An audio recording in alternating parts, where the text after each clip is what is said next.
नमस्कार आप सभी को हमारे YouTube चैनल एएस निकेतन पर आप सभी का स्वागत है। मैं रामनाथ सर आज आप लोगों को बताऊंगा क्लास टेंथ के ये पहला कविता है गुरु नानक जिसका कविता गुरु नानक ये कविता लिखे हैं राम नाम बिनु बिरथे जगी जन्मा। गुरु नानक जो कविता लिखे हैं राम नाम बिनु बिरथे जगी जन्मा, इसके बारे में पढ़ेंगे हम लोग। इससे पहले कविता पढ़ने से पहले इसके गुरु नानक के बारे में, कवि के बारे में उसका परिचय जान लेते हैं, क्योंकि कवि परिचय से भी क्वेश्चन पूछा जाता है। तो आज के वीडियो में हम लोग कवि परिचय के बारे में जान लेते हैं, फिर इसके अगले वीडियो में जो कविता है गुरु नानक का दोनों वो पढ़ लेंगे। तो गुरु नानक का जन्म 1469 ईस्वी में तलवंडी ग्राम जिला लाहौर में हुआ था। गुरु नानक जो थे इनका जन्म 1469 ईस्वी में तलवंडी ग्राम जिला लाहौर में हुआ था। इनका जो जन्म स्थान जहाँ पर हुआ था तलवंडी ग्राम जिला लाहौर में, वह स्थान नानकाना साहब कहलाता है, जो कि नानकाना साहब अब पाकिस्तान में है। पहले भारत में ही पड़ता था, जो कि तलवंडी ग्राम जिला लाहौर में था, अब यह पाकिस्तान में है। और जहाँ पर इसका जन्म हुआ था वह जन्म स्थान वो नानकाना साहब के भी कहलाता है। और गुरु नानक के पिता का नाम था कालू चंद्र खत्री, इसके माता का नाम तृप्ता और पत्नी का नाम सुलक्षणी था। गुरु नानक के पिता का नाम कालू चंद्र खत्री, माता का नाम तृप्ता और पत्नी का नाम सुलक्षणी।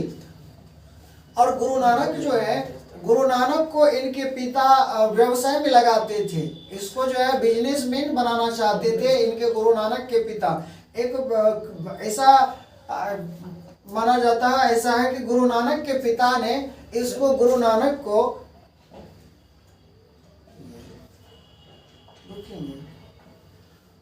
गुरु नानक के पिता ने गुरु नानक को पैसा दिए कि बिजनेस करने के लिए, व्यवसाय करने के लिए कुछ पैसा दिए थे इसको व्यवसाय करने के लिए। लेकिन गुरु नानक ने क्या किया कि वो सारा पैसा लेकर के गया और साधु संत को भोजन करवा दिया, कि वो सबको दान दे दिया सारा पैसा को। जब उधर से लौट करके आए गुरु नानक ने, तो उनके पिताजी जब पूछे कि पैसा क्या किया, क्या व्यवसाय शुरू किया कि नहीं किया, तो गुरु नानक ने बोला कि सारा पैसा खत्म हो गया, क्योंकि वो गुरु नानक जो है सारा पैसा का संत सबको दान कर दिया, भोजन करवा दिया। क्योंकि गुरु नानक का मन कभी व्यवसाय पे था ही नहीं, मन ही नहीं लगता था, उसका मन तो केवल भक्ति पर था, ईश्वर पर था। उसके लिए, गुरु नानक के लिए कुछ भी नहीं था इस दुनिया में, उसके लिए जीवन में पैसा रुपया या व्यवसाय कुछ भी नहीं था। उसके लिए सिर्फ और सिर्फ केवल भक्ति था, केवल ईश्वर था। गुरु नानक जो है हिंदू और मुसलमान दोनों धर्म की समान उपासना करते थे, समान रूप से दोनों धर्म को मानते थे। हिंदू हो, मुस्लिम हो या सिख हो, सभी धर्म को समान रूप से मानते थे। वह गुरु नानक जो है वर्णाश्रम व्यवस्था और कर्मकांड का विरोध करके निर्गुण ब्रह्म की भक्ति का प्रचार किया। गुरु नानक जो है वर्णाश्रम कर्मकांड सबका विरोध था। लोग जो कर्मकांड करते हैं पूजा करने के लिए, पूजा पाठ करने के लिए सबसे पहले क्या करते हैं, मंदिर बनवाते हैं या पूजा करने के लिए जाते हैं, उसका सारा सामग्री तैयार करते हैं। सारा चीज जैसे हम लोग पूजा करते हैं तो फल, दूध, मेवा, मिष्ठान, भगवान की प्रतिमा और सारा चीज उससे पहले किया जाता है, तब जाकर के पूजा करते हैं। लेकिन ये सब नहीं करते थे। गुरु नानक जो थे वह केवल मन से ही पूजा करते थे, इसीलिए यह निर्गुण भक्ति धारा के कवि कहलाते थे। एक होता है निर्गुण और एक होता है सगुण।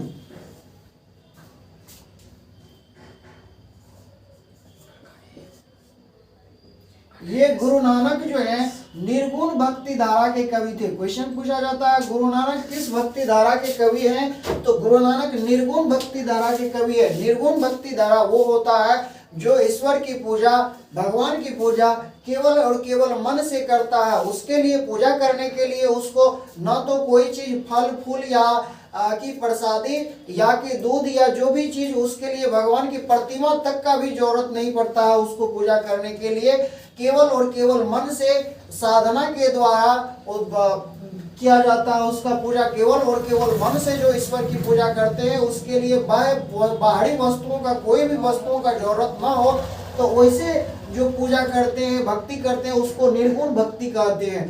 तो ये जो गुरु नानक थे, ये निर्गुण भक्ति धारा के कवि थे। जैसे 9th क्लास में भी है रैदास जी, वह रैदास जी संत रविदास उसका नाम है पड़ा, वो रविदास भी निर्गुण भक्ति धारा के कवि हैं। तो रैदास जी भी ईश्वर की पूजा केवल और केवल अपने मन से करते थे, और इसीलिए रैदास के बारे में भी कहा गया है कि मन, रैदास ही ने कहा है, रैदास जो लिखे हैं कि मन चंगा तो कठौती में गंगा। मतलब मन अगर ठीक है तो ईश्वर के लिए, ईश्वर को खुश करने के लिए मेवा मिठाई या कोई भी उसका चढ़ावा कोई जरूरत नहीं है। क्योंकि रैदास जी के बारे में जब सुने होंगे, जानते होंगे कि रैदास जो है वह एक रोज गंदा पानी जो जूता बना रहे थे, और उसके बगल में वो एक कठौती में पानी रखे हुए थे, और उस कठौती में से गंगा मैया को प्रार्थना किया रैदास ने, और उस गंगा मैया ने जो एक व्यक्ति का जो बाली हराया था गंगा नदी में जाकर के, और उस व्यक्ति ने आकर के रैदास जी को बोले, और रैदास जी ने गंगा मैया की आराधना किया मन से, हृदय से, और गंगा मैया ने उसके बाली उस कठौती में, रैदास जी की कठौती में दे दिया, और रैदास जी ने वो कठौती से निकाल करके वो बाली उस व्यक्ति को दे दिया था, और बोला था कि ये आपका बाली है, और उस व्यक्ति का बाली था वो मिल गया। इसीलिए रैदास जी लिखा है कि मन चंगा तो कठौती में गंगा। अगर मन आपका पवित्र है, अच्छा है, तो आपको भगवान की पूजा करने के लिए वो मेवा मिठाई या कुछ भी चढ़ाने का, बाहरी वस्तुओं का उसको कुछ जरूरी ही नहीं है। आप केवल मन से ईश्वर की पूजा कर सकते हैं, भगवान की पूजा कर सकते हैं, और जो केवल मन से पूजा करते हैं भगवान की, वो निर्गुण भक्ति धारा कहलाता है। तो गुरु नानक भी उसी तरह से निर्गुण भक्ति धारा के कवि थे। आगे है, गुरु नानक ने व्यापक देशाटन किया और मक्का मदीना की यात्रा किया। गुरु नानक ने बहुत सारे स्थल को घूमे भी, जैसे हम लोग हिंदू धर्म के लोग सब तीर्थ स्थान करने के लिए जाते हैं, काशी, हरिद्वार, बैजनाथ धाम, ढेर सारे स्थान जाते हैं तीर्थ करने के लिए। वैसे मुसलमान धर्म के लोग जो हैं देशाटन करने के लिए, तीर्थ करने के लिए मक्का मदीना का यात्रा जाते हैं। तो मक्का मदीना तक भी ये गुरु नानक ने यात्रा किया था। मुगल सम्राट बाबर से भी इनकी भेंट हुई थी। गुरु नानक का भेंट जो है मुगल सम्राट बाबर से भी हुई थी। गुरु नानक ने सिख धर्म का प्रवर्तन किया। गुरु नानक सिख धर्म का प्रवर्तन किया। गुरु नानक ने पंजाबी के साथ हिंदी में भी कविता लिखी। गुरु नानक का जो पंजाबी में भी कविता है और हिंदी में भी कविता है गुरु नानक का। इनकी हिंदी में ब्रजभाषा और खड़ी बोली दोनों का मेल है। गुरु नानक का जो हिंदी है उसमें ब्रजभाषा और खड़ी बोली ये दोनों का मेल है गुरु नानक के कविताओं में।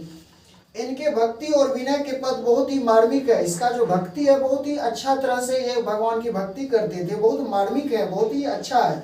इनके दोहों में जीवन के अनुभव उसी प्रकार घूमते हैं जैसे कबीर की रचनाओं में, लेकिन इन्होंने उलटवासी शैली नहीं अपनाई।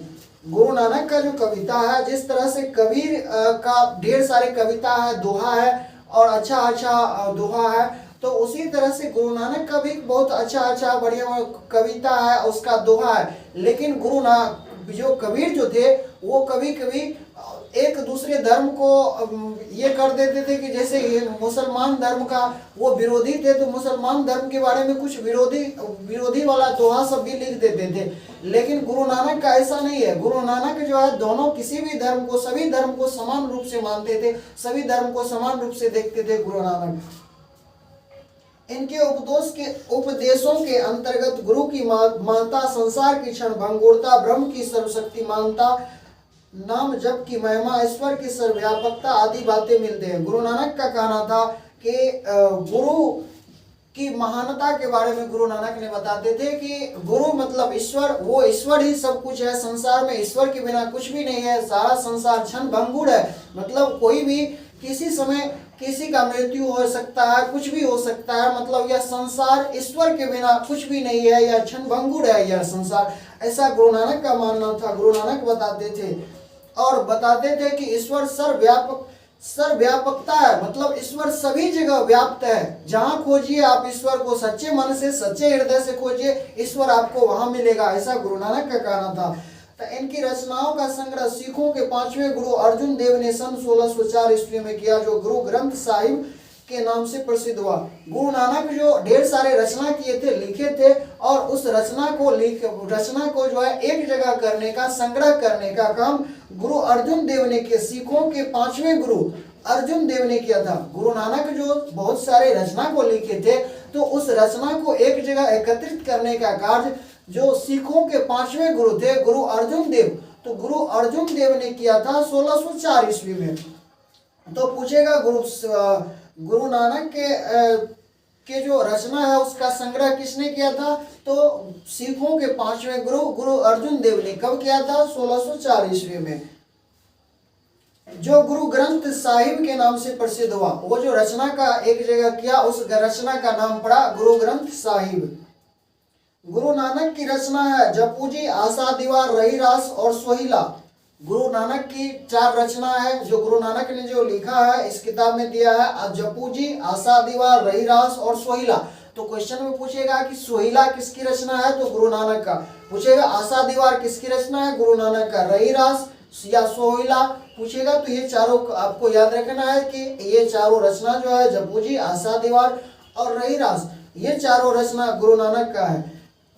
कहते हैं कि सन 1539 ईस्वी में, सन 1539 ईस्वी में इन्होंने वाह गुरु कहते हुए अपने प्राण त्याग दी। ये गुरु नानक ईश्वर की भक्ति कितना अच्छा था उसके, गुरु नानक का ईश्वर की भक्ति, कि गुरु नानक का जब गुरु नानक प्राण त्याग रहे थे, जिस समय गुरु नानक का मृत्यु हो रहा था, उस समय में गुरु नानक ने कहता है वाह गुरु, मतलब वह गुरु से, ईश्वर से बहुत प्रसन्न था, ईश्वर से खुश था।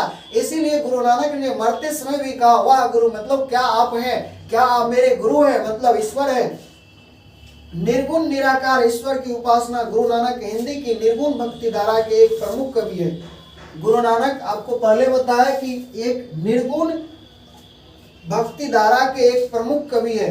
गुरु नानक जो है निर्गुण निराकार, निराकार मतलब जिसका कोई आकार ना हो, वो मानते थे कि ईश्वर का कोई आकार नहीं होता है, और ईश्वर की कोई प्रतिमा पे जाकर के, मंदिर में जाकर के ईश्वर की प्रतिमा लगा करके पूजा करना, ये सब को गुरु नानक नहीं मानते थे। वो गुरु नानक मानते थे कि ईश्वर जो है निराकार है, वो उसका ईश्वर का कोई आकार नहीं है, और ईश्वर कहीं पर नहीं रहता, ईश्वर हर जगह रहता है, ईश्वर सर्वव्यापकता है, मतलब सभी जगह विद्यमान है। और इस गुरु नानक जो है निर्गुण के, उसका भक्ति का जो मार्ग था गुरु नानक का, वो निर्गुण भक्ति धारा था। मतलब निर्गुण भक्ति धारा से गुरु नानक जो है कविता भक्ति करते थे, निर्गुण भक्ति धारा से।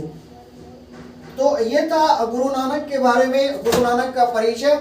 आप लोगों को यदि अच्छा लगा हो तो मेरे YouTube चैनल AS निकेतन को सब्सक्राइब कीजिएगा। इसके आगे आपको गुरु नानक का जो कविता है राम नाम बिनु बिरथे जगी जन्मा, इसका मैं वीडियो डालूंगा अपने चैनल पे, इसके आगे अगले क्लास में। धन्यवाद।